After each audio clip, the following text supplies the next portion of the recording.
ఎందుకంటే ఇప్పుడు నేను చెప్పబోయేది అబ్బాయిలకు మాత్రమే. అందుకే అబ్బాయిలు జాగ్రత్తగా వినండి. మీరంతా ఇప్పుడు డిగ్రీ చదువుతున్నారు. చూడండి, ఇక్కడ ఎంత బాగా చదువుకున్నా చివరికి ఏదైనా జాబ్ చేసుకుని సెటిల్ అవ్వకపోయినా అమ్మాయిలకు హౌస్ కీపింగ్ అనే జాబ్ ఉంది. అందుకే వాళ్ళు జాబ్ చేయకపోయినా వాళ్ళని ఎవరేమనరు. మరి అబ్బాయిలు తప్పకుండా ఏదో ఒక పని చేయాలి. అందుకే మీరే జాగ్రత్తగా వినండి. మనం మగాలుగా పుట్టాం.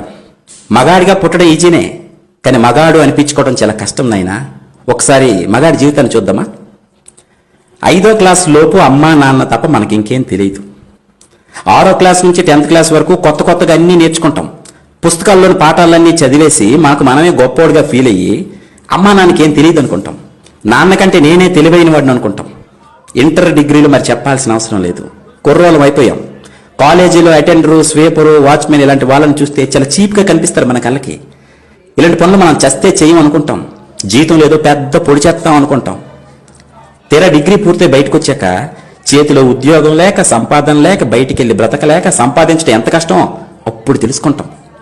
చిన్న ఉద్యోగం అయినా ఎంత విలువైందో అప్పుడు అర్థమవుతుంది. వయసు వచ్చిన కొడుకు ఇంట్లో ఖాళీగా ఉంటే అమ్మా నాన్న నిన్ను అదోలా చూస్తుంటే అప్పుడు మీరు రెడీ అవుతారు. 5,000 జీతమైనా చాలు ఏ పనైనా చేస్తానని.